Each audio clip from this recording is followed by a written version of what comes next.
Welcome back. In the wake of the Newtown massacre, Democratic Senator Dianne Feinstein wasted no time before calling for stricter gun laws, more gun laws, including a ban on assault weapons. That move prompted one former Marine to strike back with a letter that minced no words for the senator.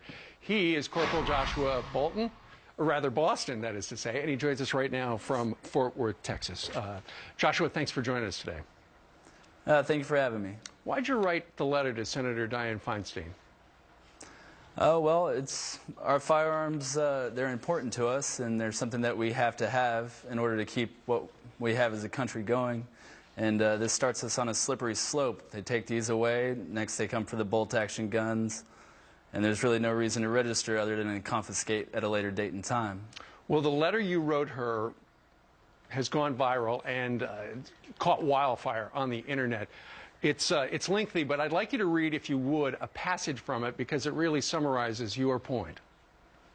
Okay. It says, "I am not your subject. I am the man who keeps you free. I am not your servant. I am the person whom you serve. I am not your peasant. I am the flesh and blood of America. I am the man who fought for my country. I am the man who learned. I am an American." Okay, so that's what you wrote to Senator Feinstein. Her office did respond to say Senator Feinstein respects Corporal Boston's service. She has heard from thousands of people, including many gun owners, who support her plan to stop the sale of assault weapons. The legislation will be carefully focused to protect the rights of existing gun owners by exempting hundreds of weapons used for hunting and sporting purposes. What do you think of her response? Well, this idea that the rights of existing gun owners is strictly limited to hunting and sporting purposes is just absurd and has no basis in the Bill of Rights. It's not what it was for. I think you, like a lot of people, Joshua, are worried that the federal government's going to come after our guns.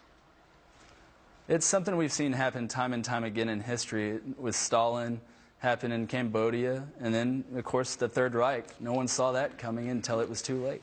Well, of course, this was in the wake of the massacre up at the Newtown Elementary School. Do you feel that any changes should be made to the gun laws as they are? I mean, there are 2,000 of them out there right now. In many cases, simply not effective. One change that we need to really honestly look at is this idea of a gun-free zone. Essentially, all it does is advertise a hunting ground for the predators in our society. And it forces people to be disarmed. When I go to class, I have to leave my concealed carry weapon in my vehicle. So if somebody were to come in, I would be forced to be defenseless.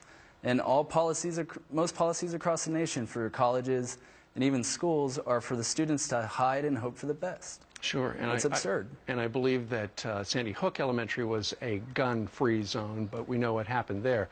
Now, you say that the assault weapons legislation that she is proposing, there was an assault weapons ban in this country for 10 years. It sunsetted, I believe, in 2004. You don't think it's going to work? It didn't really do anything before. There was already a decline in crime before the ban was passed, and the decline continued throughout the ban, and it's continued even more since. So you don't see it making any difference?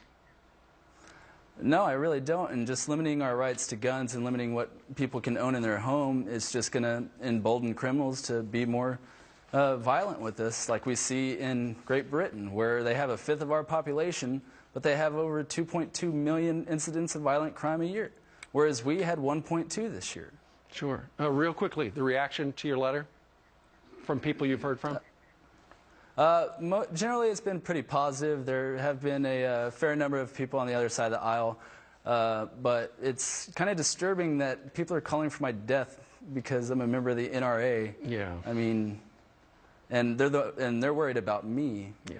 I go to class and I go to the range on the occasion. It says a lot. Well, we thank you for your service and join us today, Corporal Joshua Boston. Thank you, sir. Thank you.